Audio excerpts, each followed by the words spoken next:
بسم اللہ الرحمن الرحیم۔ حضور نبی اکرم صلی اللہ علیہ وآلہ وسلم نے فرمایا، تہجد کی نوافل کے فوراً بعد جو بندہ ان بابرکت کلمات سے اللہ کی حمد و تسبیح کرے تو اس کی دعا رد نہیں ہوتی ہے اور اللہ تعالیٰ اس کی ہر دلی مراد فوراً پوری فرماتا ہے۔ وہ قیمتی تسبیح اور تعلیمات یہ ہیں جن کے بارے میں ہم آج کے اس بابرکت اور روحانی محفل میں جانیں گے۔ محترم ناظرین، دل کی ہر مراد کو پورا کرنے کا الہی راستہ۔ آج کی اس روحانی اور بابرکت ویڈیو کے اندر ہم ایسے کلمات کے بارے میں جانیں گے جن کی تسبیح کو اگر تہجد کے وقت جو بندہ اللہ پر یقین اور خلوص کے ساتھ کر لیتا ہے تو اللہ تعالیٰ اس کی ہر دعا کو قبول فرماتے ہیں اور اس کے دل کی ہر مراد کو فوراً پورا کر دیتے ہیں۔ آج ہر انسان یہ چاہتا ہے کہ میری دعائیں قبول ہوں، میرے دل کی مرادیں پوری ہوں، میری پریشانیاں ختم ہوں، غموں سے نجات ملے اور زندگی میں سکون اور کامیابی ملے، لیکن وہ دعائیں مانگتے مانگتے تھک جاتا ہے، راتوں کو جاگتا ہے، روتا ہے، ہاتھ پھیلاتا ہے، لیکن اس کی دعائیں قبول نہیں ہوتی اور دل کی مرادیں پوری نہیں ہوتی۔ ایسا کیوں ہوتا ہے؟ کہ اللہ تبارک و تعالی ہمارے دل کی بات نہیں سنتے؟ ہرگز نہیں۔ اللہ تو شہرگ سے زیادہ قریب ہے، وہ تو ہماری خاموشیاں بھی سنتا ہے، ہمارے خیالات سے بھی واقف ہے۔ پھر بھی اگر ہماری دعائیں ہمارے گریہ و زاری کے باوجود اس طرح قبول نہیں ہو رہی جس طرح ہم چاہتے ہیں تو یقیناً قصور ہمارے اندر ہے۔ آئیے سب سے پہلے ان بنیادی وجوہات پر نظر ڈالتے ہیں جن کی وجہ سے بسا اوقات ہماری دعائیں عرش تک نہیں پہنچ پاتی، اور پھر ہم وہ خوش قسمت راستہ جانیں گے جس پر چل کر دعا کی قبولیت یقینی ہو جاتی ہے۔ دعائیں قبول نہ ہونے کی بنیادی وجوہات۔ محترم ناظرین، جب کوئی بندہ اللہ تعالیٰ کے حضور ہاتھ پھیلاتا ہے تو اللہ تعالیٰ کی رحمت تو جوش میں ہوتی ہے، مگر راستے میں 3 بڑی رکاوٹیں حائل ہو جاتی ہیں۔ یہ سب سے بڑی حرام کمائی اور حرام کھانا، یہ سب سے بڑی اور مہلک رکاوٹ ہے۔ اللہ تعالیٰ کے نبی صلی اللہ علیہ وسلم نے ایک شخص کا ذکر فرمایا جو لمبا سفر کرتا ہے، اس کے بال بکھڑے ہوئے ہیں، گرد آلود ہیں، اور آسمان کی طرف ہاتھ اٹھا کر کہتا ہے یا رب، لیکن اس کا کھانا حرام کا، پینا حرام کا، لباس حرام کا اور غذا حرام کی، تو پھر اس کی دعا کیسے قبول ہو؟ محترم ناظرین، ذرا سوچیں، ایک بندہ انتہائی عاجزی کی حالت میں دعا مانگ رہا ہے، سفر کی تھکاوٹ اور پریشانی اس پر غالب ہے، لیکن اس کے وجود میں حرام کا ایک لقمہ بھی اگر موجود ہو تو نبی اکرم صلی اللہ علیہ وسلم نے سوالیہ انداز میں فرمایا اس کی دعا کیسے قبول ہوگی؟ اگر ہماری روزی میں کسی کا حق مارا گیا ہے، سود کا مال شامل ہے، رشوت شامل ہے، یا کسی بھی طرح کی ناجائز آمدنی شامل ہے تو وہ ہمارے اور اللہ کی رحمت کے درمیان آہنی دیوار بن جاتی ہے۔ نمبر 2، غفلت اور عدم توجہ کے ساتھ دعا مانگنا۔ دعا صرف الفاظ کو دہرانے کا نام نہیں ہے، دعا دل کی یقین کا نام ہے۔ حضور پاک صلی اللہ علیہ وآلہ وسلم نے فرمایا، اللہ کسی بھی ایسے بندے کی دعا قبول نہیں فرماتا جس کا دل غافل ہو اور وہ لہو و لعب میں مبتلا ہو کر دعا مانگے۔ حضور نبی اکرم صلی اللہ علیہ وآلہ وسلم نے فرمایا، صحیح مسلم کی حدیث ہے جس کا ترجمہ ہے، ایک شخص لمبا سفر کرتا ہے، بال بکھڑے ہیں، گرد آلود، آسمان کی طرف ہاتھ اٹھاتا ہے، اے رب، اے رب، لیکن اس کا کھانا حرام، پینا حرام، کپڑا حرام اور حرام سے اس کی پرورش ہوئی، تو اس کی دعا کیسے قبول ہوگی؟ حرام مال، سود، رشوت، چوری، جوا، دھوکہ دہی سے کھانے والے کی دعا رد ہو جاتی ہے۔ نمبر 2، ظالم اور زیادتی کرنے والے کی دعا۔ اللہ تعالیٰ فرماتا ہے وَمَا دُعَاءُ الْكَافِرِينَ إِلَّا فِي ضَلَالٍ، سورۃ المومن آیت نمبر 50، اور حدیث میں ہے مسند حدیث۔ ترجمہ، مظلوم کی دعا سے بچو، مظلوم کی دعا سے بچو، چاہے وہ کافر ہی کیوں نہ ہو، کیونکہ اس کے اور اللہ کے درمیان کوئی پردہ نہیں۔ لیکن ظالم کی دعا جو دوسروں پر ظلم کرتا ہو قبول نہیں ہوتی بلکہ اس کے خلاف ہو جاتی ہے۔ محترم ناظرین، جب ہم دعا کے لیے ہاتھ اٹھاتے ہیں تو ہمارا دل دنیا کے معاملات میں الجھا ہوتا ہے، ہم یہ نہیں سوچ رہے ہوتے کہ ہم کس کے سامنے کھڑے ہیں، ہم کس عظیم ذات سے مانگ رہے ہیں، اگر ہمارا دل دنیا کے پیچھے بھاگ رہا ہو اور زبان صرف الفاظ ادا کر رہی ہو تو ایسی دعا میں روح نہیں ہوتی، اور وہ بے روح دعا عرش تک پہنچنے کی قوت نہیں رکھتی۔ دعا تو وہ ہے جب دل اور زبان ایک ہو جائیں، جب آنکھوں سے عاجزی کے آنسو بہیں اور یقین ہو کہ میں نے جس سے مانگا ہے وہ ضرور دے گا۔ نمبر 3، جلد بازی اور مایوسی کا شکار ہو جانا۔ انسان جلد باز ہے، وہ چاہتا ہے کہ آج دعا مانگی اور کل نتیجہ سامنے آ جائے۔ رسول اللہ صلی اللہ علیہ وسلم نے فرمایا، تم میں سے ہر ایک کی دعا قبول ہوتی ہے جب تک کہ وہ جلد بازی نہ کرے اور یوں نہ کہے کہ میں نے دعا مانگی مگر وہ قبول نہ ہوئی۔ محترم ناظرین، دعا کی قبولیت اللہ کی حکمت و مصلحت کے مطابق ہے۔ ہم دعا مانگ کر تھک جاتے ہیں اور مایوس ہو کر دعا مانگنا چھوڑ دیتے ہیں، حالانکہ قبولیت کا وقت بالکل قریب تھا۔ دعا ایک مسلسل کوشش کا نام ہے۔ جب تک ہم اللہ کا دروازہ کھٹکھٹاتے رہیں تب تک ہماری دعا اللہ کی بارگاہ میں موجود رہتی ہے، اور جب ہم ہار مان لیتے ہیں تو ہم خود ہی اس رحمت سے محروم ہو جاتے ہیں۔ مایوسی شیطان کا ہتھیار ہے اور یہ اللہ تعالیٰ کی رحمت سے دوری کی علامت ہے۔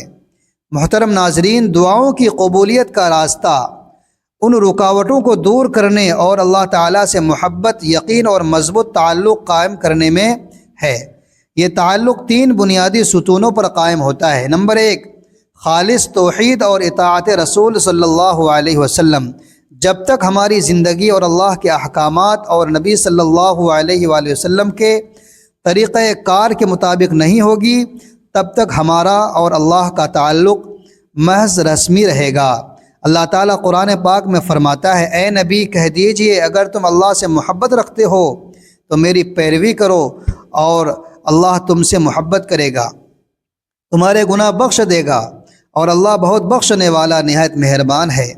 محترم ناظرین، اللہ سے محبت کا دعویٰ تب سچا ہوتا ہے جب ہماری نماز، روزہ، لین دین، اخلاق، اٹھنا بیٹھنا، سونا جاگنا سب محمد رسول اللہ صلی اللہ علیہ وسلم کے اسوہ کے مطابق ہو۔ جب ان کی سنتوں پر عمل پیرا ہوتے ہیں تو گویا ہم اللہ کے قریب ہونے کی باقاعدہ ٹریننگ لے رہے ہوتے ہیں، اور ایسے بندے کی دعا رد نہیں ہوتی جس سے اس کا رب محبت کرتا ہو۔ نمبر 2، کثرت سے استغفار اور توبہ۔ گناہ ہماری دعاؤں اور ہماری نیکیوں کو مٹا دیتے ہیں۔ استغفار، توبہ گناہ کے اس گرد کو صاف کرنے والا بہترین عمل ہے۔ اللہ کے نبی صلی اللہ علیہ وسلم نے فرمایا، جو شخص کثرت سے استغفار کرتا ہے اللہ اس کے لیے ہر تنگی سے نکلنے کا راستہ بنا دیتا ہے اور ہر غم سے نجات عطا فرماتا ہے، اور اسے ایسی جگہ سے رزق دیتا ہے جہاں سے اسے گمان بھی نہیں ہوتا۔ محترم ناظرین، یہ حدیث قبولیت دعا اور حاجتوں کے پورا ہونے کا مضبوط وعدہ ہے۔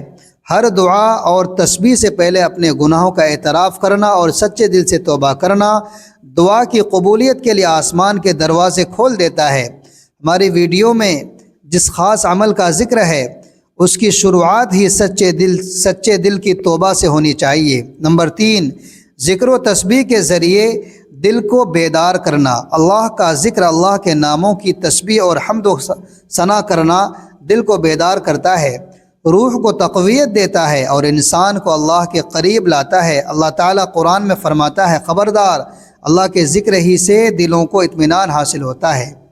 محترم ناظرین، جب ہم اللہ کا ذکر کرتے ہیں تو ہم اپنے دل کو اس ذات کی طرف متوجہ کرتے ہیں جو ہماری حاجات پوری کر سکتا ہے۔ یہ ذکر دعا کی قبولیت کا پیش خیمہ ہے، خاص طور پر وہ ذکر جو غفلت کے اوقات میں جیسے رات کی تاریکی میں کیا جائے تو اس کی تاثیر کئی گنا بڑھ جاتی ہے۔ تہجد کی فضیلت اور وقت کی قیمت، قبولیت کا سنہری وقت۔ محترم ناظرین، اللہ تبارک و تعالیٰ کے ساتھ تعلق مضبوط کرنے کا جو سب سے قیمتی اور مؤثر وقت ہے وہ رات کا آخری تہائی حصہ یعنی وقت تہجد ہے۔ ہماری دعا کی قبولیت کا یقینی وقت یہی ہے۔ ایک مرتبہ حضرت معاذ بن جبل رضی اللہ تعالیٰ عنہ نے نبی کریم صلی اللہ علیہ وآلہ وسلم سے درخواست کی کہ مجھے کوئی ایسا عمل بتا دیجئے جو مجھے جنت میں لے جائے اور آگ سے بچا لے۔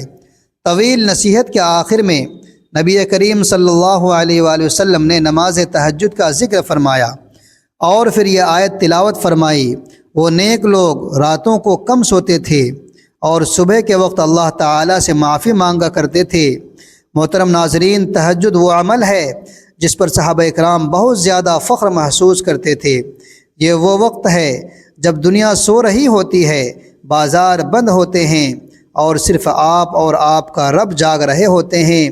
نبی اکرم صلی اللہ علیہ وآلہ وسلم نے فرمایا، ہمارا رب تبارک و تعالی ہر رات آسمانی دنیا کی طرف اپنے شان کے مطابق نازل ہوتا ہے جب رات کا آخری تہائی حصہ باقی رہ جاتا ہے، اور فرماتا ہے، کوئی ہے مجھ سے دعا کرے تاکہ میں اس کی دعا قبول کروں، کوئی ہے جو مجھ سے سوال کرے تاکہ میں اسے عطا کروں، کوئی ہے جو مجھ سے مغفرت طلب کرے تاکہ میں اسے بخش دوں۔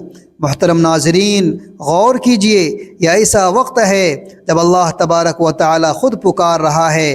دنیا میں کوئی بڑا بادشاہ اگر رات کو آ کر کسی دروازے پر پکارے تو لوگ فوراً دوڑ کر جائیں گے، اور یہاں تمام بادشاہوں کا بادشاہ خالق کائنات پکار رہا ہے اور ہماری قسمتوں کے فیصلے ہو رہے ہیں۔ رات کی اس تنہائی میں جب آپ اپنے بستر کو چھوڑ کر ٹھنڈے پانی سے وضو کر کے اللہ تبارک و تعالیٰ کے سامنے کھڑے ہوتے ہیں تو یہ عمل قربانی آپ کے تعلق کو آسمانوں کی بلندیوں تک لے جاتا ہے۔ جو بندہ اس وقت بیدار ہو کر اللہ تبارک و تعالیٰ کی تسبیح، حمد اور دعا کرتا ہے تو اللہ تعالیٰ اسے خالی ہاتھ واپس نہیں لوٹاتا، اور یہی وہ قیمتی موقع ہے جب دلی مرادیں فوراً پوری ہونے کے قریب ہوتی ہے۔ محترم ناظرین، اب تک ہم نے جانا کہ دعائیں کیوں قبول نہیں ہوتی، اور یہ بھی جانا کہ تہجد کا وقت دعا کی قبولیت کے لیے کتنا قیمتی ہے۔ ہماری دلی مرادوں کو پورا کرنے والے خاص کلمات کی تسبیح سے پہلے یہ تیاری بہت ضروری ہے۔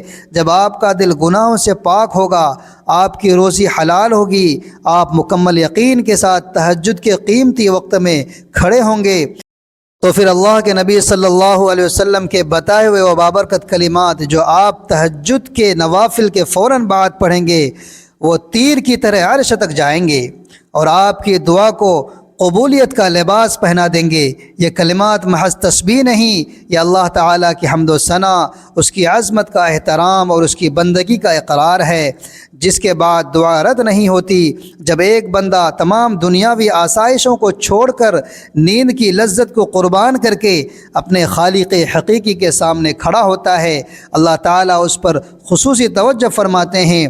آپ کے خلوص اور آپ کی جد و جہد کا صلہ یہی ہے کہ آپ کی دعاؤں کو قبولیت کا درجہ ملتا ہے۔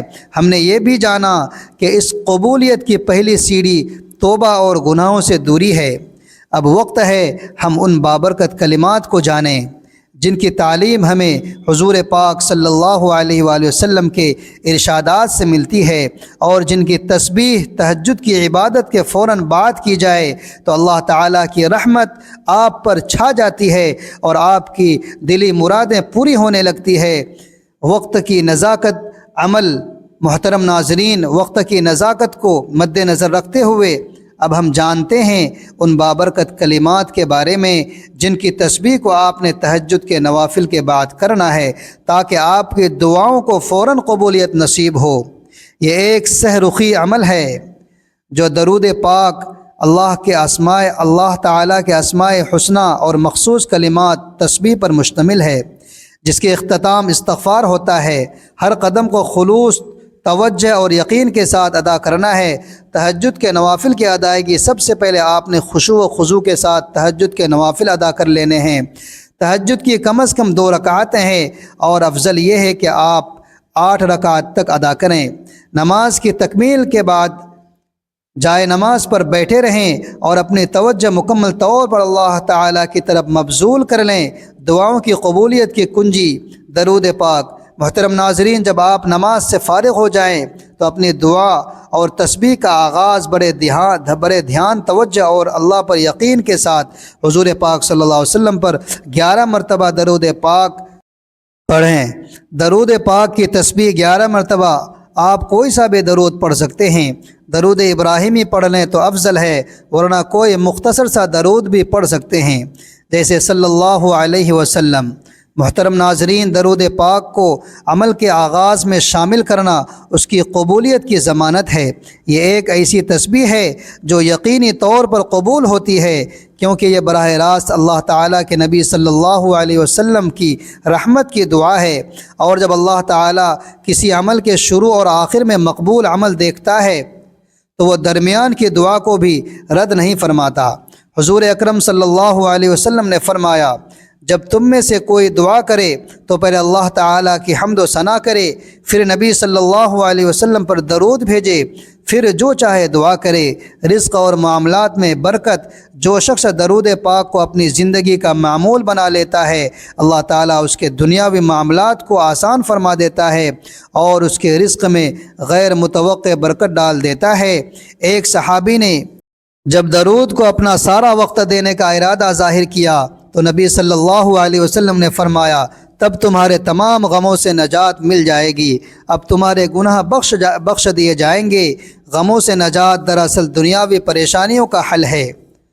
مشکلات میں آسانی، درود پاک کی کثرت پریشانیوں کو کاٹتی ہے اور انسان کو مشکلات سے نکالنے کے لیے غیبی مدد فراہم کرتی ہے۔ اللہ تبارک و تعالیٰ کی رحمت، حضور پاک صلی اللہ علیہ وسلم نے فرمایا، جو شخص مجھ پر ایک دفعہ درود بھیجتا ہے، اللہ تعالیٰ اس پر 10 رحمتیں نازل فرماتا ہے، اس کے 10 گناہ معاف کر دیتا ہے اور اس کے 10 درجے بلند کر دیتا ہے، اور شفاعت کی ضمانت ہے۔ قیامت کے دن نبی اکرم صلی اللہ علیہ وآلہ وسلم کی شفاعت کے قریب ترین وہ شخص ہوگا جو دنیا میں ان پر سب سے زیادہ درود بھیجتا ہوگا۔ محترم ناظرین، اس لیے اپنی دلی مرادوں کو پورا کروانے سے پہلے 11 مرتبہ درود پاک کی صورت میں اللہ کی طرف سے قبولیت کا لائسنس حاصل کر لیں۔ اللہ تعالیٰ کے بابرکت ناموں کی تسبیح یا فتاح یا علیم درود پاک مکمل کرنے کے بعد آپ نے اللہ کے 2 بابرکت ناموں کی تسبیح کرنی ہے۔ یہ دونوں نام اللہ کی علمی اور عملی قدرت کو ظاہر کرتے ہیں اور انہیں تہجد کے وقت پڑھنا رزق اور مشکلات کے بند دروازوں کو کھول دیتا ہے۔ بابرکت ناموں کی تسبیح 100 مرتبہ آپ نے ان دونوں ناموں کو ملا کر ایک تسبیح پڑھنی ہے، یا فتاح یا علیم، یا فتاح یا علیم۔ یا فتاح کا مطلب ہے اے کھولنے والے، اے فتح دینے والے۔ رزق، علم، کامیابی، مراد کے بند دروازوں کو کھولنے والے۔ یا علیم کا مطلب اے جاننے والے، جو دل کے ہر حال کو، ہر ضرورت کو، ہر دلی مراد کو جاننے والا ہے۔ محترم ناظرین، ان ناموں کو تہجد کے وقت پڑھنا کئی طرح کے روحانی اور دنیاوی انعامات کا باعث بنتا ہے۔ بند دروازے کھولنا، فتح کا ذکر مشکل سے مشکل بندشوں، پریشانیوں اور رکاوٹوں کو دور کرنے کی قوت رکھتا ہے۔ اگر آپ کا کوئی کام اٹکا ہوا ہے، روزی میں کمی ہے، یا دل کی مراد تک پہنچنے کا کوئی راستہ نظر نہیں آ رہا ہو، تو یہ اسم پاک اللہ سے درخواست ہے کہ وہ علم اور قدرت سے راستہ کھول دے۔ علم اور بصیرت میں اضافہ، یا علیم کا ذکر انسان کے علم و فہم اور بصیرت میں اضافہ کرتا ہے۔ جب انسان کو معاملات کی صحیح سمجھ آ جاتی ہے تو وہ غلط فیصلے نہیں کرتا اور یوں اس کی کامیابی یقینی ہو جاتی ہے۔ یہ تسبیح غیبی رہنمائی کے دروازے کھولتی ہے کہ کون سا راستہ اختیار کیا جائے۔ ان ناموں کا ذکر یہ ظاہر کرتا ہے کہ آپ کا یقین ہے کہ اللہ تمام خزانوں کو کھولنے والا ہے اور وہی آپ کی دلی مراد کو سب سے بہتر جاننے والا علیم ہے۔ یہ تسبیحات دماغ، دل اور زندگی کے تمام قفلوں کو کھولنے کی چابی ہے۔ اب یہ وہ قیمتی اور مؤثر کلمات ہیں جن کی تسبیح کو آپ نے اللہ پر کامل یقین کے ساتھ ادا کرنا ہے۔ یہ کلمات اللہ کی مکمل توحید، اس کی بادشاہت اور اس کی قدرت کا اقرار ہے، اور ان کلمات کی فضیلت احادیث میں دعاؤں کی قبولیت کی ضمانت کے طور پر وارد ہوئی ہے۔ آپ نے یہ مبارک کلمات پڑھنے ہیں 100 مرتبہ لا الہ الا اللہ وحدہ لا شریک لہ، لہ الملک ولہ الحمد وہو علی کل شیء قدیر۔ نہیں ہے کوئی معبود سوائے اللہ کے، وہ اکیلا ہے، اس کا کوئی شریک نہیں، اسی کے لیے بادشاہت ہے اور اسی کے لیے تعریف ہے، اور وہ ہر چیز پر پوری قدرت رکھتا ہے۔ دلی مرادوں کی قبولیت کا وعدہ۔ محترم ناظرین، یہ کلمات نبی صلی اللہ علیہ وسلم نے رات کو بیدار ہونے کے بعد پڑھنے کی تعلیم فرمائی ہے اور اس کے بعد دعا کی قبولیت کی بشارت دی ہے۔ رسول اللہ صلی اللہ علیہ وسلم نے فرمایا، جو شخص رات کو بیدار ہو اور یہ کلمات کہے کہ اوپر درج کیے گئے ہیں، پھر کہے اللہم اغفر لی، اے اللہ مجھے بخش دے، یا کوئی اور دعا کرے تو اس کی دعا قبول کر لی جاتی ہے۔ اللہ کی بادشاہت کا اقرار۔ جب آپ ان کلمات میں اللہ کی بادشاہت اور حمد کا اقرار کرتے ہیں تو گویا آپ نے یہ اعلان کر رہے ہیں کہ اے اللہ، میری مراد صرف تو ہی پوری کر سکتا ہے، کیونکہ ہر چیز کی قدرت تیرے ہی ہاتھ میں ہے۔ گناہوں کا کفارہ۔ صحیح حدیث میں ان کلمات کے ساتھ دعا کی قبولیت کے لیے مغفرت کا وعدہ بھی شامل ہے۔ یہ گناہوں کو ختم کرنے کا ذریعہ بنتے ہیں، اور جب گناہ ختم ہو جاتے ہیں تو دعا کی قبولیت میں کوئی رکاوٹ باقی نہیں رہتی۔ قیامت کی تیاری۔ ان کلمات کے ایک تسبیح 10 غلاموں کو آزاد کرنے، 100 نیکیاں لکھنے اور 100 برائیاں مٹانے کے برابر ہے۔ یہ دنیاوی مراد پوری کرنے کے لیے ساتھ ساتھ آخرت کی بھی زبردست تیاری ہے۔ ان کلمات کو 100 مرتبہ پڑھنے کے بعد آپ کا دل نور یقین سے بھر جائے گا اور آپ اللہ کے اتنے قریب ہوں گے کہ آپ کی کوئی بھی حاجت پوری کیے بغیر نہیں رہے گی۔ گناہوں کی معافی کی درخواست۔ چوتھے اور اہم ترین مرحلے میں آپ نے استغفار کرنا ہے۔ جیسا کہ ہم نے پہلے حصے میں جانا کہ دعاؤں کی قبولیت میں سب سے بڑی رکاوٹ گناہ ہے۔ استغفار کی تسبیح یعنی 100 مرتبہ آپ سچے دل کے ساتھ کم از کم 100 مرتبہ کوئی بھی مسند استغفار پڑھیں، جیسے استغفر اللہ ربی من کل ذنب و اتوب الیہ، اللہ سے اپنے تمام گناہوں کی مغفرت چاہتا ہوں اور اسی کی طرف توبہ کرتا ہوں۔ استغفار کی فضیلت، پریشانیوں کا خاتمہ اور رزق میں وسعت۔ محترم ناظرین، استغفار اس عمل کی تکمیل ہے جو پچھلے تینوں مراحل سے جمع شدہ روحانی طاقت کو قبولیت میں بدل دے۔ قرآن پاک میں ارشاد ہے، اور میں نے کہا اپنے رب سے معافی مانگو، بے شک وہ بہت بخشنے والا ہے، وہ تم پر آسمان سے موسلا دھار بارش بھیجے گا اور تمہاری مدد مال اور بیٹوں سے کرے گا، اور تمہارے لیے باغات بنائے گا اور تمہارے لیے نہریں جاری کرے گا۔ تمام حاجات کی تکمیل استغفار محض گناہوں کی معافی نہیں، بلکہ یہ مال اور باغات اور رزق میں برکت یعنی تمام دنیاوی مرادیں لانے کا مضبوط قربانی کا وعدہ ہے، اور پریشانیوں سے نجات۔ نبی اکرم صلی اللہ علیہ وسلم نے فرمایا، جو شخص کثرت سے استغفار کرتا ہے، اللہ تعالیٰ اس کے لیے ہر تنگی سے نکلنے کا راستہ بنا دیتا ہے اور ہر غم سے نجات عطا فرماتا ہے، اور اسے ایسی جگہ سے رزق دیتا ہے جہاں سے اسے گمان بھی نہیں ہوتا۔ یہ تسبیح آپ کی دلی مرادوں کے راستے میں حائل ہر رکاوٹ کو ختم کر دے گی۔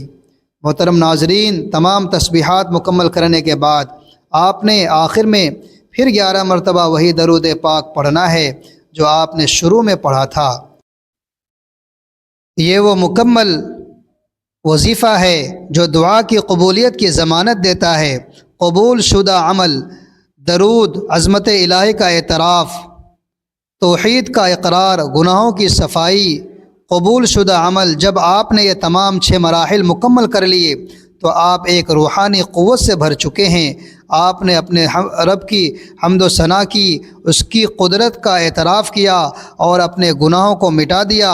اب آپ براہ راست اللہ کے سامنے ہاتھ اٹھائیں اور اپنے دل کی ہر مراد، ہر خواہش، ہر حاجت کو بیان کریں۔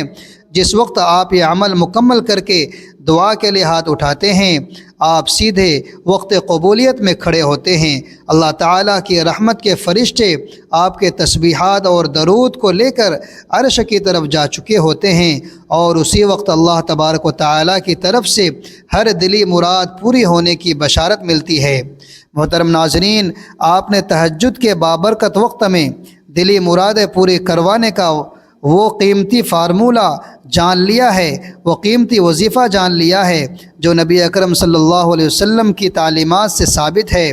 یہ محض کوئی عمل نہیں بلکہ یہ اپنے رب کے در پر عاجزی کا اظہار، اس کی عظمت کا اقرار اور اپنے گناہوں کی معافی کی درخواست ہے۔